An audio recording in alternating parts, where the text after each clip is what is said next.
Hi friends, welcome to నాటు వైద్యం. ఈరోజు మనం చాలా మంది పేషెంట్స్ నాకు ఫోన్ చేసి అడుగుతుంటారు, వీర్యం చాలా తక్కువగా వస్తుంది అని, లేదా పలచగా వస్తుంది అని. దీనిని ఇంప్రూవ్ చేసుకోవడానికి ఏదైనా చక్కని చిట్కా ఉంటే చెప్పమని చాలా మంది కూడా అడుగుతూ ఉంటారు. ఈ సమస్య చాలా మందిలో ఉంది కూడా. చాలా మంది వీర్యం అధికంగా రావడం లేదు, వీర్యం పలచగా వస్తుంది, లేదా వీర్యకణ సంఖ్య తక్కువగా ఉందేమో అని బాధపడే వాళ్ళు కూడా చాలా మంది కూడా ఉంటారు. సో అలాంటి వాళ్ళకి నేను ఒక అద్భుతమైన అండ్ ఇది నేను ఎంతో మంది పేషెంట్స్ చెప్పి అది ప్రాక్టికల్ గా చాలా వర్కౌట్ అయినటువంటి అద్భుతమైన చిట్కా. 100% రిజల్ట్ ఉంది ఈ చిట్కాలో. ఓకేనా?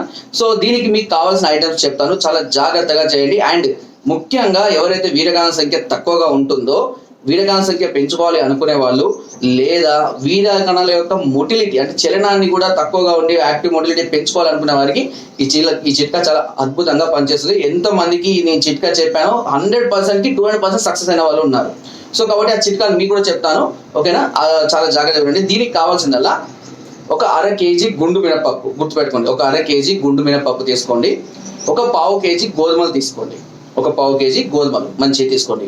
తీసుకొని వాటిని ఒక ప్యాన్ లో వేసుకొని ఒక చెంచా, సుమారుగా ఒక చెంచా అంతా నెయ్యి వేసి దోరగా వేయించాలి. మాడిపోవద్దు, దోరగా వేయించాలి. కరకర అనే విధంగా దోరగా వేయించి మంచిగా చల్లారనివ్వండి. చల్లారిన తర్వాత గ్రైండ్ పడితే అది పొడి అవుతుంది. ఆ పొడి మిశ్రమాన్ని పక్క పెట్టేసుకోండి. ఓకేనా? ఇక నెక్స్ట్ వచ్చేసి ఒక 1/2 కేజీ బాదం తీసుకోండి. ఓకేనా? ఈ బాదాన్ని కూడా మెత్తగా గ్రైండ్ చేసుకొని పొడి చేసుకొని పక్క పెట్టేసుకోండి.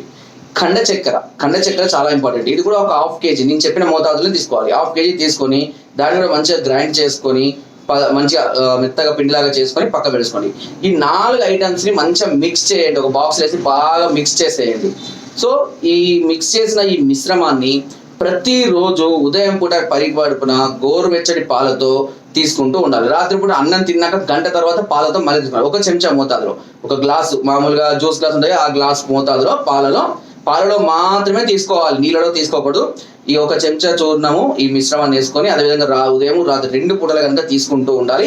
అండ్ దీన్ని తీసుకునే సందర్భాల్లో 3 నుంచి 4 రోజులకు ఒకసారి మాత్రమే పార్టిసిపేషన్ అనేది చేసుకోవాలి. భార్యతో కలవడం అనేది చేసుకోవాలి, రెగ్యులర్ గా చేయకూడదు ఈ వాడే సందర్భంలో. సో దీనివల్ల వీర్యం అనేది మంచిగా, వీర్యకణ సంఖ్య ఎక్కువగా వృద్ధి చెందడము, వీర్యం ఎక్కువగా రావడం అనేది జరుగుతూ ఉంటుంది.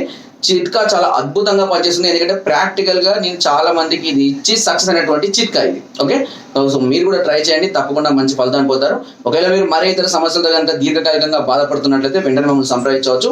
పైన పోతున్న నెంబర్స్ కి ఫోన్ ద్వారా, వాట్సాప్ ద్వారా, లేదా కింద డిస్క్రిప్షన్ మా యొక్క అడ్రస్ కూడా నేరుగా వచ్చి మమ్మల్ని సంప్రదించి మీ అన్ని రకాల సమస్యలకు సలహాలని, సూచనల్ని, మెడిసిన్స్ కూడా పొందవచ్చు. సో ఫ్రెండ్స్, కింద వాట్సాప్ గ్రూప్ లో లింక్ ఉంటుంది. ఆ లింక్ ద్వారా మీరు యాడ్ అయ్యి మరెన్నో అద్భుతమైన చిట్కాల గురించి మీరు అందులో తెలుసుకోవచ్చు. రెగ్యులర్ గా నన్ను ఫాలో అవ్వచ్చు. Okay, thank you.